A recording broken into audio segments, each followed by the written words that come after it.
محترم بزرگوں، دوستوں اور بھائیوں، السلام علیکم ورحمۃ اللہ وبرکاتہ۔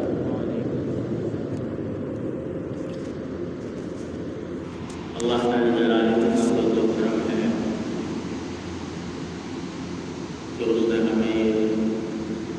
شعبان کا مہینہ عطا فرمایا، جس کو رمضان المبارک کا مقدمہ کہا جاتا ہے۔ اور جیسا کہ پچھلے جمعہ میں نے عرض کیا تھا، رسول کریم سرورت عالم صلی اللہ علیہ وسلم اس مہینے میں بکثرت روزے رکھا تھا،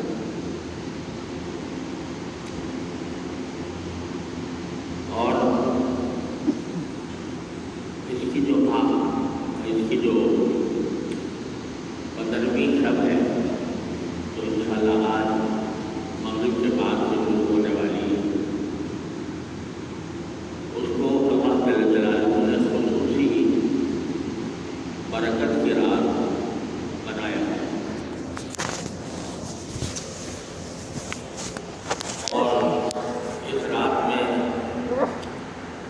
اللہ تبارک و تعالیٰ کی بارگاہ میں حاضر ہو کر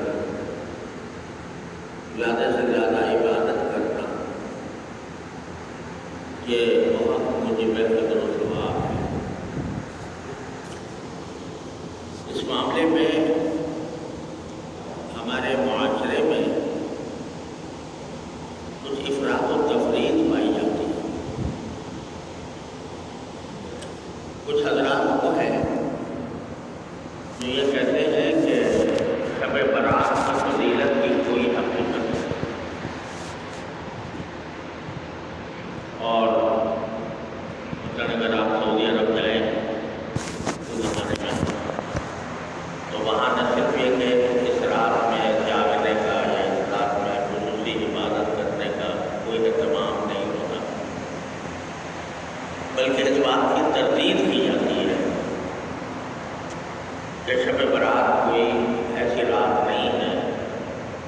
جس کے بارے میں کوئی خصوصی احکام دیے ہیں۔ اور وجہ یہ بیان کی جاتی ہے کہ جن روایتوں میں نبی کریم سرورت عالم صلی اللہ علیہ وسلم سے اس رات کی کوئی فضیلت منقول ہے، وہ سند کے اعتبار سے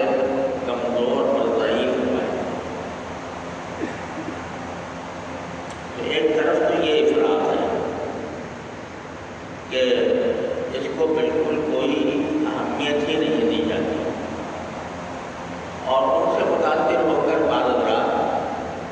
خود ہمارے معاشرے کے اندر بھی بر صغیر میں ایسے پائے جاتے ہیں جو اسی مسلک کے قائل ہیں کہ بھائی شب برات کی کوئی حقیقت نہیں ہے۔ یہ بات اس لیے درست نہیں ہے کہ شب برات کی احادیث ایک مرتبہ میں نے جمع کی کروائی اپنے ساتھی سے، تو پتہ چلا کہ شب برات کی فضیلت کی احادیث 17 صحابہ کرام سے مروی ہے۔ 17 صحابہ کرام رضی اللہ تعالیٰ عنہم سے روایت ہے اس کی کسی نہ کسی فضیلت کے بیان۔ تو یہ فائدہ ہے محدثین کا بھی کہ اگر ایک روایت چاہے انفرادی طور پر اس کے راوی میں کوئی کمزوری ہو، لیکن وہ اتنے مختلف طریقوں سے اور اتنے مختلف صحابہ کرام سے مروی ہو کہ ان کے بارے میں یہ سمجھنا کہ یہ سب نے گھڑ کے بنا دی ہے، یہ محدثین کے نزدیک بھی صحیح طرز عمل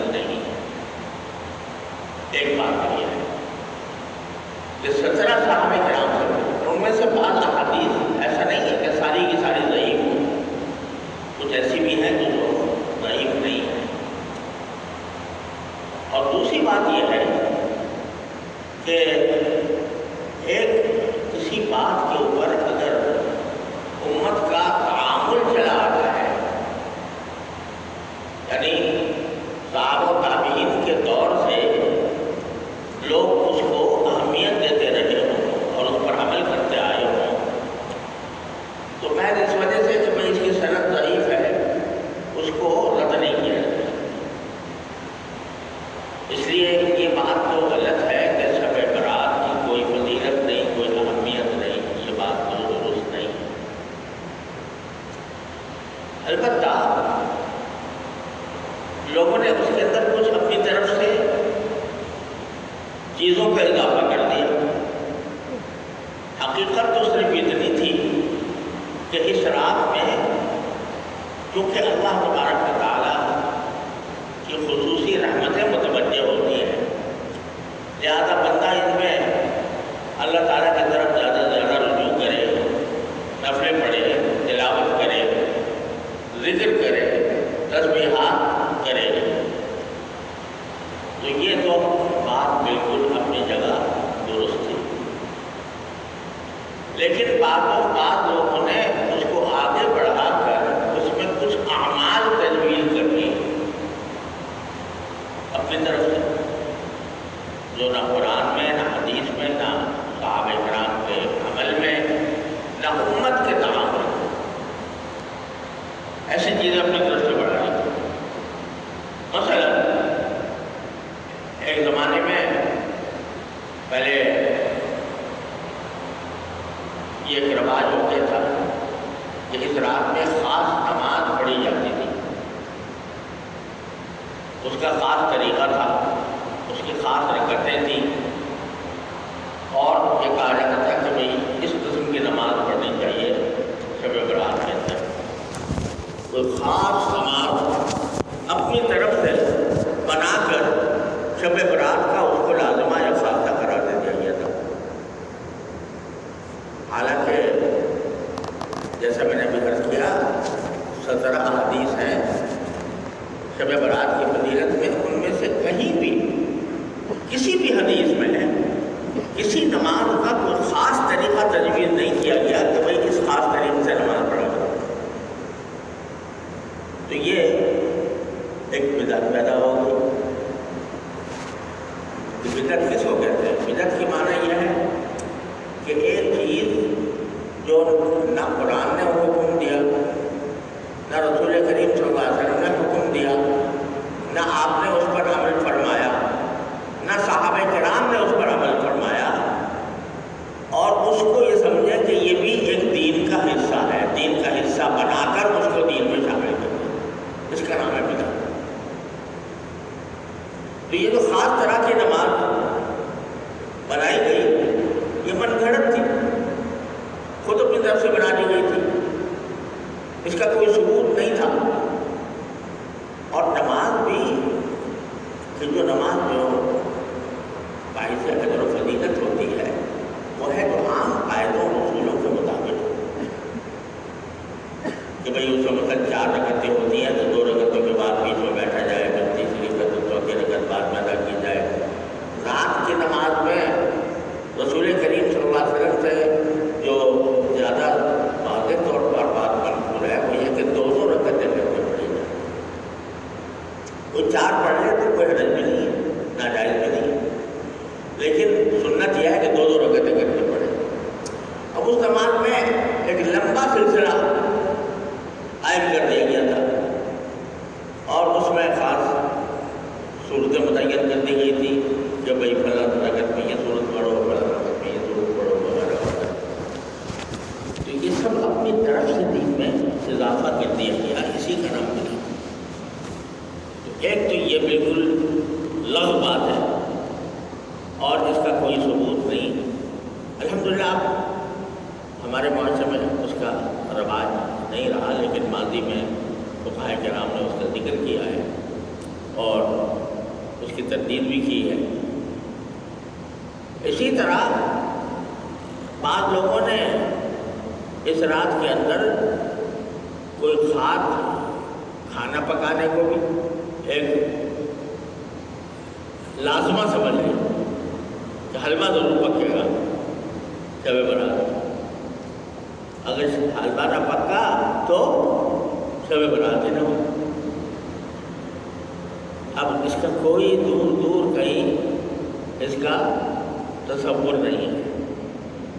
کہ کوئی خاص قسم کا کھانا شریعت نے آپ کے لیے مصنون کر دیا ہو کہ بھئی یہ خاص قسم کا کھانا پکایا کرو یا کھایا کرو یا ایک دوسرے کو بھیجا کرو. ایسا کچھ شریعت نے کہیں بھی متعین نہیں کیا. جہاں تک کہ عید کا دن آتا ہے عید کے دن خوشی منانے کا حکم ہے، اور صرف اتنا ہے کہ بھائی صبح کو 3 کھجوریں نبی کریم صلی اللہ علیہ وسلم تناول فرمایا کرتے تھے فجر کے بعد. بس یہ نہیں کہ بھائی دوپہر کو یہ پکاؤ اور رات کو یہ پکاؤ یہ کھاؤ، ایسی کوئی شریعت نے ہم پر پابندی عائد نہیں کی. تو اپنی طرف سے یہ بنا لیا گیا، اور بنا کر اس کو شب برات کی ایک سنت قرار دے دیا کہ شب برات کا ایک لازمی حصہ ہے، شب برات کی لازمی سنت ہے کہ حلوہ پکایا جائے، اور وہ اس کو بھیج رہا ہے وہ اس کو بھیج رہا ہے، تبادلہ ہو رہا ہے حلووں کا. تو اس کو ایک طریقہ بنا لیا گیا جس کی کوئی اثر نہیں، اور ایک لوگوں میں یہ بھی مشہور کر دیا گیا فضول، جس کی کوئی اصل بھی نہیں ہے. مشہور یہ کر دیا گیا کہ نبی کریم صلی اللہ علیہ وسلم کا دندان مبارک شہید ہوا تھا، تو اس موقع پر آپ کو نرم غذا کھانے کی ضرورت تھی، لہٰذا حلوہ آپ نے تناول فرمایا. اب اس کا کوئی جڑ بنیاد نہیں ہے اس بات میں. غزوہ مبارک میں غزوہ میں دندان مبارک شہید ہوا تھا، تو وہ اس کا کوئی تعلق شب برات سے نہیں ہے، اور یہ بھی کہیں منقول نہیں کہ اس وقت میں آپ نے کوئی خاص نرم غذا استعمال فرمائی تھی. ہو سکتا ہے فرمائی ہو، لیکن کوئی ذکر اس کا نہیں آتا. تو ایسی فضول جھوٹ موٹ روایتیں گھڑ کر کسی چیز کو معمول بنانا یہ بھی شریعت کے مزاج کے خلاف، اس کی بھی کوئی ضرورت نہیں. اور اس سے بھی بدتر جو رواج پڑ گیا، اللہ کا شکر ہے اب اس میں کمی آ رہی ہے کہ بھئی اس میں آتش بازی کی، اس میں چراغاں کیا جائے اور آتش بازی کی جائے، اور اس آتش بازی کے اندر ہر طرح کے آلات استعمال کیے جاتے ہیں، ہر طرح کی چیزیں استعمال کی جاتی ہیں. پہلے تو اس کا بہت زیادہ رواج تھا، اور آپ لوگوں کی تو یاد نہیں ہوگا، ہم نے اپنے نوجوانی میں دیکھا تھا کہ جو یہ ہمارا صدر میں جو ہوری بازار ہے وہ پورا کا پورا جل کر راکھ ہو گیا تھا اس رسم بد کی وجہ سے کہ آتش بازی کی جاتی تھی. وہ آتش بازی کے اندر ظاہر ہے کہیں نہ کہیں کوئی آگ کا کوئی ٹکڑا، آگ کا کوئی انگارہ، کوئی چنگاری کہیں جا کر لگ گئی، اس سے آگ بڑھ پڑی. تو بہت بڑا المیہ پیش آیا تھا، پورا بازار کا بازار جل گیا تھا. تو اس کی بھی کوئی اثر نہیں. یہ در حقیقت کچھ ہندوانہ رسمیں ہمارے معاشرے میں در آئی ہیں، اس وجہ سے کہ سارا سال ہم نے ہندوستان میں اس طرح گزارے کہ ہم ہندوؤں کے ساتھ رہتے تھے، تو بہت سی ہندوانہ رسمیں بھی ہمارے اندر آ گئی تھی. تو ہندوؤں کے یہاں ایک دیوالی کی رسم ہوتی ہے جس میں آگ جلائی جاتی ہے، وہ چراغ جلائے جاتے ہیں. تو اسی سے شاید متاثر ہو کر مسلمانوں کا چلو ہم بھی یہ کام کرنا شروع کر. اور میں کیا عرض کروں، دیوبند میں جو ساری کابل کا مرکز تھا اور جہاں سے بدعتوں کا خاتمہ ہوا ہے، وہاں ایک زمانے میں شب برات میں ایک جنگ ہوا کرتا تھا، باقاعدہ جنگ. شہر کو دو حصوں میں تقسیم کر لیا جاتا تھا، ایک حصہ ایک فریق اور دوسرا حصہ دوسرا فریق، دونوں کے درمیان جنگ ہوتی تھی اور ساری رات جاری رہتی تھی. ہمارے اکابر علماء دیوبند نے اس کے اوپر پڑھا، اس کے اوپر تحقیق بھی کی، لیکن یہ سلسلہ اللہ کا شکر ہے وہ بند ہو گیا. تو طرح طرح کی چیزیں شب برات کے ساتھ منسوخ کر دی گئی ہیں جن کی کوئی حقیقت نہیں ہے، اور نہ صرف یہ کہ حقیقت نہیں ہے بلکہ ان کو ان میں سے بعض چیزوں کا پر عمل کرنا الٹا گناہ کم ہونا، یہ آتش بازی اسی طرح کی چیز ہے۔ البتہ جو بات شب برات کے بارے میں صحیح ہے یہ بھی سمجھ لیجئے کہ لوگ شب برات کہتے ہیں، اور ہمارے یہاں برات جو ہے وہ شادی کے موقع پر جو دلہا کے ساتھ جو لوگ جاتے ہیں دلہن کے گھر میں، تو وہ اس کو کہتے ہیں کہ یہ برات ہے۔ تو بعض لوگوں نے اس کا بھی نکال لیا کہ یہ کوئی برات نکلتی ہے فرشتوں کی، اس وجہ سے شب برات کہا جاتا ہے۔ یہ لفظ برات ہے ہی نہیں، براعت ہے، شب براعت، شب برات نہیں، شب براعت، بیچ میں حمزہ ہے، اور برات کے معنی ہوتے ہیں کسی چیز سے بری ہو جانا۔ ایک آدمی کے اوپر کوئی الزام ہے کسی جرم کا، اس پر مقدمہ چل رہا ہے کہ بھئی اس نے یہ جرم کیا یا نہیں کیا، آخر میں عدالت نے فیصلہ کر دیا کہ اس نے کوئی جرم نہیں کیا، تو اس کو کہا جائے گا براعت ہو گئی اس کی، یہ بری ہو گیا، براعت حاصل ہو گئی۔ تو لیلۃ البراء اس لیے کہا جاتا ہے کہ اس میں اگر بندہ اللہ تبارک و تعالیٰ کے حضور حاضر ہو کر ٹھیک خشوع و خضوع سے عبادت کرے اور اپنے سابق زندگی سے توبہ کرے، سابق گناہ زندگی میں جتنے گناہ ہوئے ہیں ان سب سے توبہ کرے، معافی مانگے اللہ تعالیٰ سے کہ اللہ مجھ سے جو گناہ ہوا ہے میں آپ کے بارگاہ میں اس سے معافی مانگتا ہوں، تو اس کو براعت حاصل ہو جاتی ہے، یعنی وہ بری ہو جاتا ہے، گناہوں سے بری ہو جاتا ہے، عذاب سے بری ہو جاتا ہے۔ کیونکہ جب اللہ تبارک و تعالیٰ کا کرم یہ ہے کہ کوئی بندہ اگر 70 سال بھی مسلسل گناہوں میں مبتلا رہا ہو حقوق اللہ سے متعلق، اور پھر 70 سال کے بعد ایک دن سچے دل سے کہہ دیں کہ استغفر اللہ ربی من کل ذنب واتوب الیہ، کہ اللہ میں آپ سے اپنے سارے گناہوں کی معافی مانگتا ہوں اور توبہ کرتا ہوں، تو اللہ تبارک و تعالیٰ اس کے گناہ سب دھو دیتے ہیں، معاف فرماتے ہیں۔ یہ اللہ تعالیٰ کا کرم ہے، اور یہ دروازہ اللہ تعالیٰ نے موت تک کھلا رکھا ہے۔ موت سے پہلے پہلے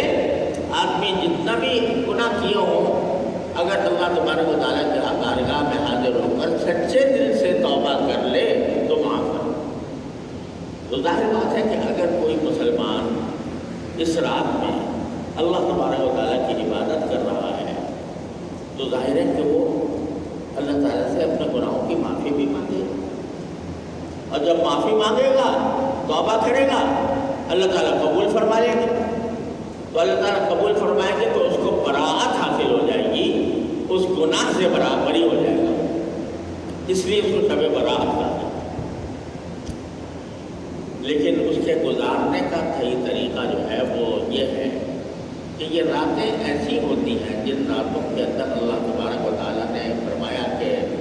خصوصی رحمتیں اللہ جل جلالہ کی نازل ہوتی ہیں، ان کو گزارنا چاہیے تنہائی میں اللہ تبارک و تعالیٰ کے حضور حاضر ہو کر۔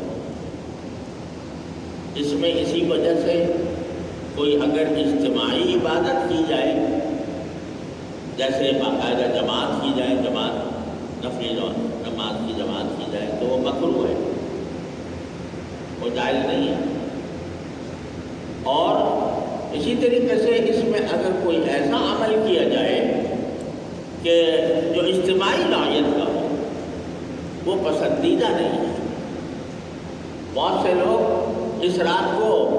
تقریروں میں، جلسوں میں، دعوتوں میں خرچ کر دیتے ہیں۔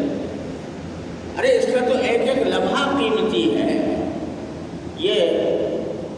اس میں خرچ کرنا، اس کو جلسوں میں، تقریروں میں خرچ کرنا۔ اگر شب برات کے بارے میں